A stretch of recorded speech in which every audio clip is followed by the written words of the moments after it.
set.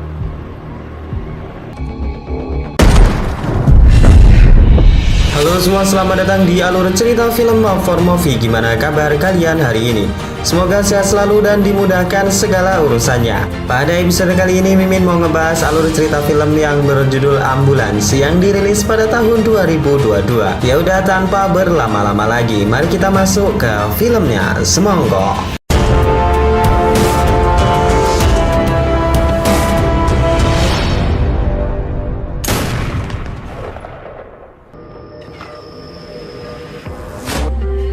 Film dibuka dengan memperlihatkan suasana malam di kota Los Angeles, Amerika Serikat. Kita akan diajak masuk ke sebuah rumah milik seorang prajurit tentara Amerika yang bernama William Shark. Diketahui di sini Will tengah mengalami kesulitan ekonomi.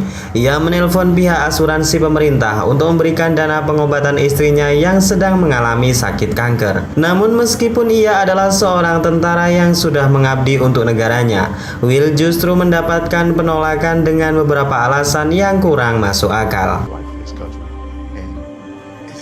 Namun sebagai seorang suami yang tidak mau membuat istrinya kecewa, Will mengatakan jika mereka akan segera mendapatkan dana pengobatan tersebut dan mereka akan baik-baik saja. Ia juga berbohong kepada istrinya untuk pergi wawancara kerja, yang padahal ia tengah menelpon seseorang yang ia panggil dengan sebutan saudara. Scene selanjutnya kita akan diperlihatkan dua orang pekerja medis yang bernama Cam Thompson dan rekannya yang bernama Scar. Di pagi itu mereka mendapatkan tugas pergi ke suatu tempat di mana telah terjadi sebuah kecelakaan. Sesampainya di TKP, Cam bergegas berlari mendatangi korban di mana nampak seorang bocah tengah dalam kesakitan. Ia terjebak di dalam mobil karena insiden kecelakaan dan di sana para tim medis berusaha mengeluarkan bocah tersebut. Setelah berhasil dikeluarkan, mereka segera membawa ke rumah sakit untuk penanganan yang lebih serius. Scene selanjutnya kita akan diperlihatkan kemana Will pergi. Di sebuah showroom mobil klasik mewah, nampak jika Will tengah menemui seseorang yang ia panggil saudara. Dia adalah Danny Shark, seorang perampok sukses dan telah menjalani bisnis gelapnya ini bertahun-tahun. Rupanya Will dulu adalah seorang anak jalanan yatim piatu yang kemudian diadopsi oleh keluarga Danny. Dan terungkap jika Will dulunya adalah perampok yang bekerja dengan Danny. Namun Will yang sudah berkeluarga memutuskan untuk tobat dan mengabdi menjadi seorang tentara. Namun rupanya menjadi orang yang baik tak selamanya mudah. Will justru tidak mendapatkan bantuan dari negara setelah kondisinya saat ini mengalami kesulitan. Will kemudian menuturkan kepada Danny jika istrinya tengah sakit kanker dan ia membutuhkan uang sebanyak $230.000.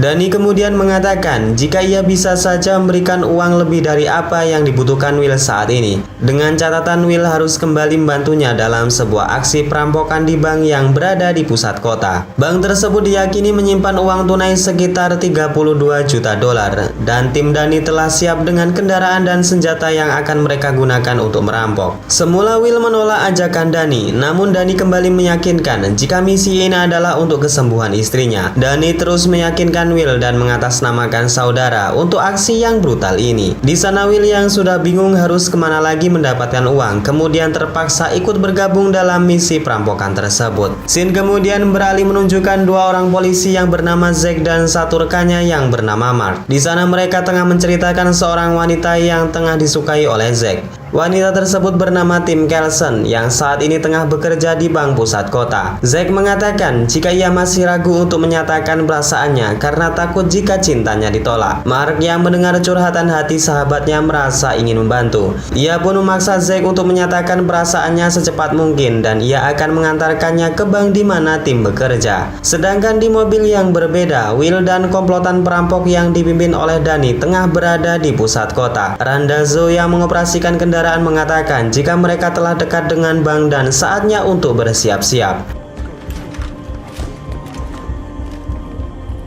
Namun kedatangan komplotan perampok ini rupanya telah lama diselidiki oleh pasukan anti-teror dan Sandra. Salah seorang di antara mereka juga menyamar dan melaporkan kepada atasan yang bernama Kapten Monroe. Di sana Kapten Monroe memerintahkan anak buahnya untuk menahan serangan dan menghindari pertumpahan darah di tengah kota. Di lain sisi, dua polisi sejoli yaitu Zack dan juga Mark telah sampai di bank pusat kota di mana tim bekerja. Di sana Zack bergegas masuk ke dalam bank, namun rupanya pintu bank telah tertutup. Tak lama berselang seseorang membukakan pintu, di mana rupanya itu adalah Danny yang telah menyamar sebagai direktur bank. Zack mengatakan jika ia ingin menemui seseorang yang sekarang bekerja sebagai teller bank. Danny kemudian mempersilahkan Zack masuk dan terlihat keadaan bank yang sudah dalam penyanderaan. Di sana Zack yang masih belum curiga dengan pede mendatangi tim yang bekerja menjadi teller bank. Dan setelah berbalik arah, Danny yang sedari tadi di belakang telah menodongkan pistol ke arahnya. Mark yang menunggu Danny dari luar nampak gelisah kenapa temannya itu lama sekali, padahal hanya untuk mengungkapkan perasaannya. Sementara di sisi lain, pasukan anti teror juga telah siap siaga menyerang, menunggu para perampok keluar dari bank. Di lain sisi, para perampok yang sudah mengumpulkan sejumlah uang menelpon Randazzo untuk menjemput mereka dari pintu samping. Namun hari apes bagi Randazzo, di mana mobilnya tersebut tiba-tiba mogok. Mark yang saat itu tidak jauh dari sana menghampiri Randazzo dan bertanya kenapa ia berhenti di tengah jalan. Randazzo kemudian mengatakan jika mobilnya tengah mogok. Mark yang baik kemudian membantu Randazzo dan singkatnya mobil tersebut kembali menyala. Namun tak lama kemudian Mark yang masih di sisi jalan melihat dari balik kaca jika temannya yaitu Zack tengah disandra oleh kawanan perampok.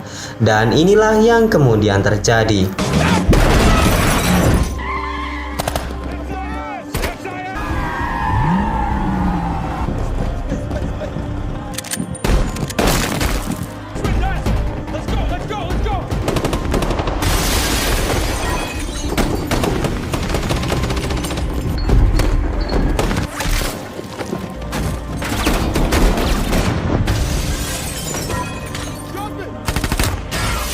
Danny dan juga Will yang tengah menyandra Zack berhasil selamat dengan masuk ke dalam bank.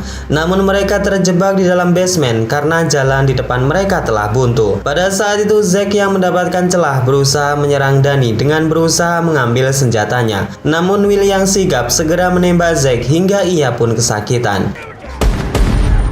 Will kemudian mengajak Danny untuk keluar melalui pintu belakang. Namun apesnya, para polisi telah berada di sana dan mereka saat ini tengah terkepung. Dan untuk sementara waktu, mereka kembali masuk ke dalam bank. Di saat yang sama, tim medis yaitu Cam dan juga Scar mendengar suara tembakan dari senjata otomatis, segera bergerak ke sumber suara. Sementara para polisi yang telah berhasil melumpuhkan para rekan Danny tengah bergerak memasuki bank. Ditambah lagi dari luar, para pasukan polisi dan juga sniper telah di atas gedung bersiap dalam formasi penuh. Zack yang tadi tertembak oleh Will berteriak meminta tolong dan terlihat ia sudah mengalami pendarahan yang sangat banyak. Di lain sisi, dua perampok sejoli terus melakukan perlawanan dengan menembaki para polisi yang tengah mengejar mereka. Mark yang nekat masuk ke dalam gedung menemukan rekannya yang sedang sekarat. Ia pun segera memanggil petugas medis untuk segera memberikan bantuan. Cam dan juga Scar yang menerima laporan tersebut segera ke basement untuk menolong Zack. Karena terkena tembakan di beberapa tempat, Zack harus segera dibawa ke rumah sakit. Mereka pun segera bergegas membawa Zack menggunakan mobil ambulan. Di dalam mobil, Cam terus memberikan pertolongan lanjutan kepada Zack.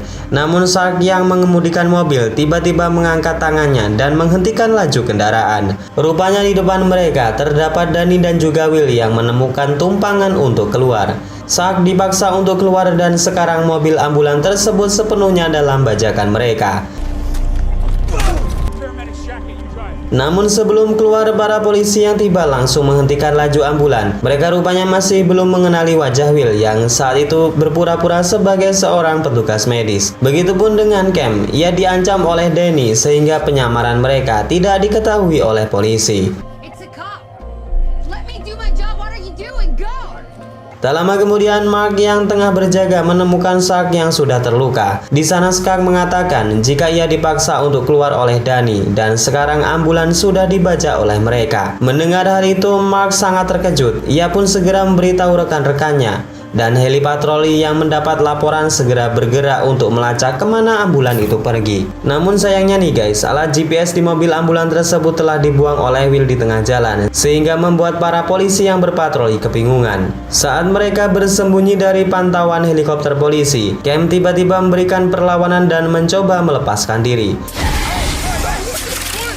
Namun rupanya usaha tersebut sia-sia karena Dani terlebih dahulu menodongkan senjatanya. Di waktu yang sama Zack tiba-tiba merintih kesakitan karena sebuah serangan jantung. Cam kemudian mau tak mau kembali ke dalam mobil dan segera menolong Zack. Di TKP perampokan, nampak Kapten Monroe telah datang. Di sana ia berjanji kepada Mark untuk membawa Zack dalam keadaan selamat karena ia dan timnya adalah yang terbaik. Tak berselang lama kemudian anak buah Kapten Monroe mendapatkan laporan jika tim patroli menemukan ambulan yang dibajak tengah berada di pusat kota dan sekarang menuju ke arah selatan. Mendengar hal itu, Kapten Monroe segera memerintahkan pasukannya untuk melakukan pengejaran. Film kemudian beralih kepada seorang FBI yang bernama Agent Clark. Dia adalah agen khusus yang membawai bank federal di Los Angeles. Teleponnya berdering dan sebuah pesan singkat memberitahu jika telah terjadi perampokan. Kembali kepada Kapten Monroe dan pasukannya, tim taktis telah datang dari markas pusat untuk membantu misi ini. Selain itu mereka juga dibantu oleh Letnan Zaga yang bertugas untuk mengawasi pergerakan perampok dengan memonitori seluruh jalanan kota. Kapten Monroe juga memerintahkan kepada tim cyber di markas pusat untuk meretas seluruh alat komunikasi yang digunakan oleh tersangka. Dengan bantuan satelit dan juga teknologi yang canggih, membuat para polisi begitu mudah mencegat jalan yang akan dilalui oleh para perampok. Dani yang mengetahui jika para polisi begitu mudah menemukan mereka nampak panik. Ia pun segera menyuruh Will untuk tancap gas dan aksi kejar-kejaran di dalam kota pun terjadi.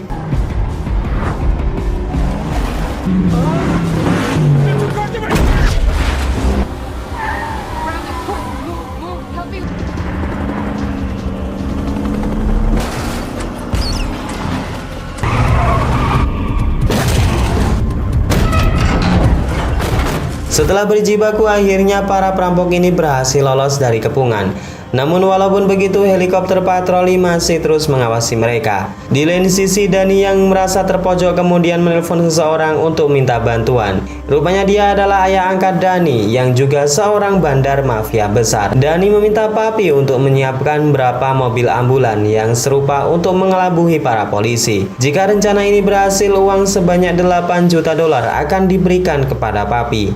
Dan mereka sepakat untuk bertemu di bawah jembatan flyover, dan yang akan menjalankan tugas ini adalah putra kandungnya yang bernama Roberto. Dani juga memiliki rencana tambahan. Ia kembali menelpon pegawainya yang bernama Castro yang saat ini tengah bekerja di garasi pribadinya. Ia meminta untuk bertemu di bawah jembatan dengan membawa alat penyemprot dan juga cat biru. Di saat yang sama, Agent Clark yang tengah membantu para polisi mengejar tersangka mendapatkan kiriman data pribadi tersangka dari rekaman CCTV. Setelah diperiksa, Agent Clark sontak terkejut karena rupanya Dani ini adalah teman dekatnya sewaktu di bangku kuliah. Di waktu yang sama, Roberto dan anak buahnya tengah memasang senjata berat di sebuah mobil. Setelah siap, Papi kemudian menyuruh Roberto untuk berangkat ke tempat yang sudah mereka rencanakan. Sementara di sisi lain, Kapten Monroe berhasil menghubungi Dani menggunakan cara peretasan. Di sana Kapten Monroe meminta Dani melepaskan Zack dan juga Cam. Namun tentu saja hal itu ditolak oleh Dani. Ia mengatakan jika singkirkan dulu anak buahnya, baru ia akan melepaskan Sandra. Terjadi ketegangan di mana Mark yang juga melakukan pengejaran memacu mobilnya dan hampir saja menabrak ambulan tersebut dari belakang. Namun Kapten Monroe menyuruh pasukannya untuk mundur setelah Dani mengancam untuk menembak Cam. Para polisi pun melaksanakan perintah atasannya dan mereka pun menurunkan intensitas pengejaran. Di waktu yang sama, Agent Mark yang sudah sampai meminta kepada Kapten Monroe untuk bergabung dalam misi pengejaran ini. Agent Mark juga menjelaskan betapa bahayanya orang ini dan ia juga memberitahu betapa sadisnya ayah Dani yang dulu menjadi seorang perampok di tahun 90-an. Mendengar banyak informasi, Kapten Monroe pun memutuskan untuk mengajak Agent Mark dalam misi ini. Scene selanjutnya kita akan diperlihatkan saat Agent Mark yang telah berada satu mobil dengan Kapten Monroe dan juga Letnan Zaga. Di sana Mark mengatakan jika Dani dulu adalah teman satu kampus di Maryland dengan mengambil jurusan kriminologi. Namun ia hanya kuliah 2 semester, yang mana itu adalah perintah ayah Dani untuk mengetahui bagaimana taktik dan strategi polisi. Di sisi lain, kita kembali diperlihatkan di dalam ambulan di mana Zack mengalami pendarahan yang sangat hebat. Cam mengatakan jika mereka harus segera melakukan pembedahan untuk mengeluarkan proyektil peluru di tubuhnya. Ia pun menghubungi teman-temannya untuk membantu melakukan operasi ini karena ia sendiri bukanlah tim ahli bedah. Ia juga meminta bantuan kepada Will yang memiliki pengalaman sebagai tim medis di Satuan Militer Tempur Afghanistan.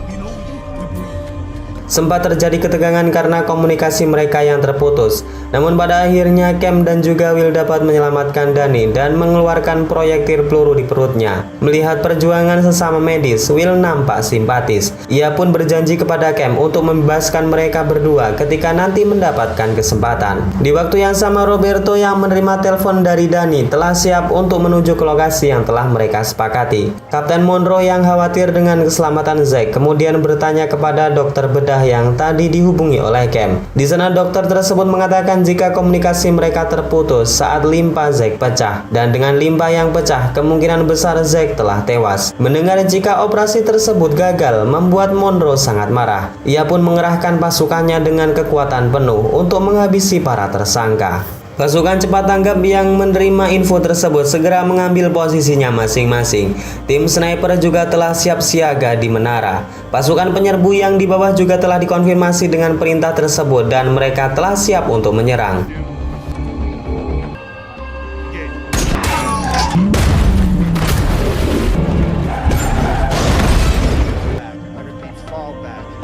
Lagi-lagi Dani berhasil kabur. Dengan nada marah, Dani mengatakan jika Monroe telah melakukan sebuah kesalahan besar. Ia kemudian memberikan alat komunikasi tersebut kepada Cam dan Dani akan segera menembaknya.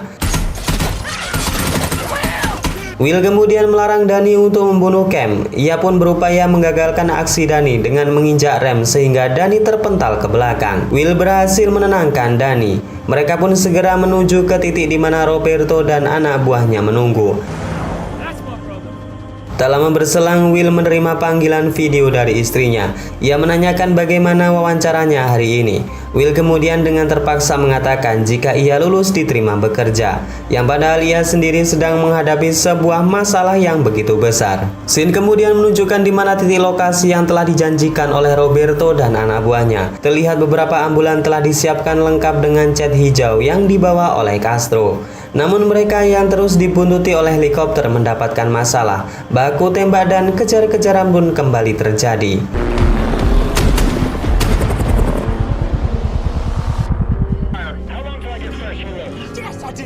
Lagi-lagi nih guys, Dani dan Will berhasil meloloskan diri. Mereka juga telah tiba di lokasi di mana Monroe dan anak buahnya berada. Dani kemudian menyuruh Castro mengecat mobil ambulan yang ia kendarai, sedangkan Roberto dan yang lainnya akan berpencar menggunakan mobil ambulan yang sudah dipasangi peledak C4. Sebetulnya Dani telah memberikan uang yang dibutuhkan oleh Will dan menyuruhnya untuk melarikan diri. Namun Will mengatakan jika apapun yang terjadi ia tidak akan meninggalkan Dani karena ia adalah saudaranya. Mendengar hal itu, mereka pun kembali beraksi.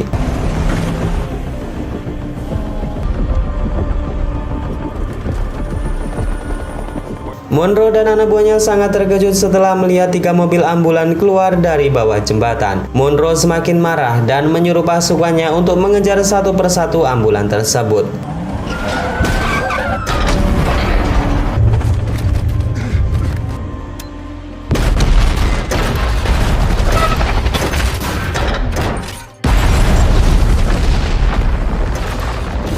Dalam aksi tersebut mereka menggunakan peledak dan senjata mesin otomatis yang sudah dipasang dengan menggunakan robot, berhasil melukai banyak pasukan polisi. Bahkan nih guys, Kapten Monroe juga tertembak di bagian dada dan membuatnya tewas.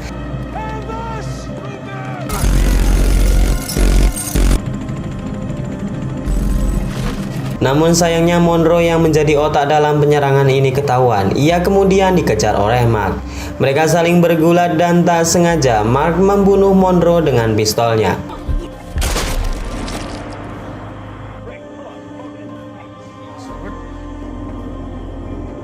Singkat cerita, Dani dan juga Will telah tiba di tempat persembunyian Papi. Di sana Dani langsung menyerahkan uang 8 juta dolar seperti yang sudah mereka janjikan. Namun Papi mengatakan jika urusan ini menjadi dendam pribadi lantaran anaknya tewas ditembak oleh polisi. Papi mengatakan jika mereka akan balas dendam dengan para polisi.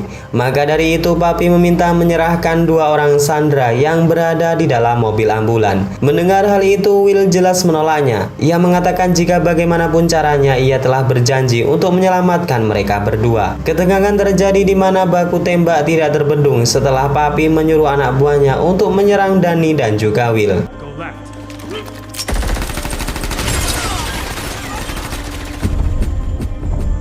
Will yang hendak masuk ke dalam ambulan tak sengaja tertembak oleh Cam yang saat itu sangat panik dan menyangka jika Will adalah anak buah Papi. Danny pun segera memacu mobil dan menuju ke rumah sakit terdekat agar Will segera diselamatkan. Namun sayangnya aksi mereka diketahui oleh para polisi. Mereka terkepung dan sudah tidak memiliki jalan untuk kabur.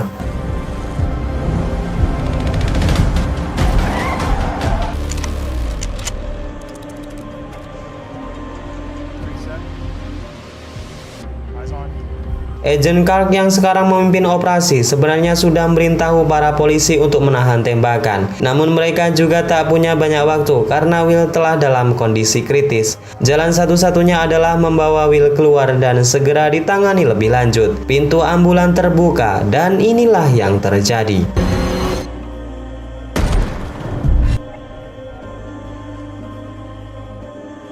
Will yang melihat kematian saudaranya sangat terpukul. Ia pun sangat bersedih karena tidak bisa melindungi Danny.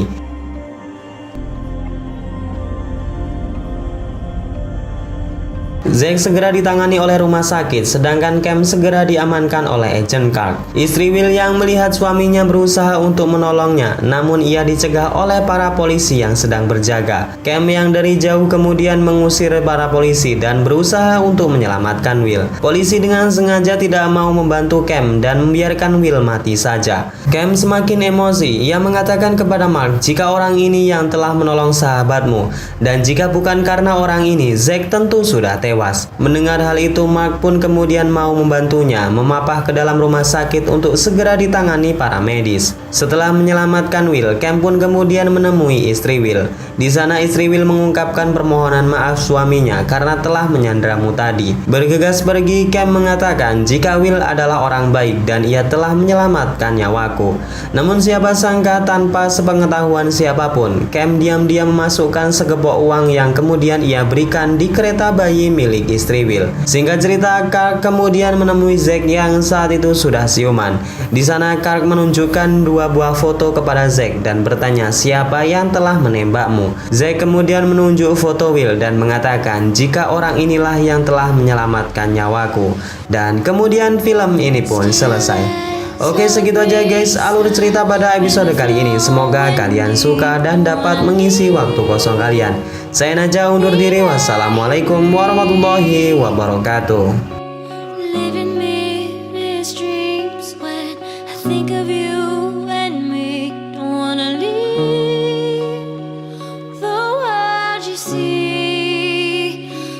I will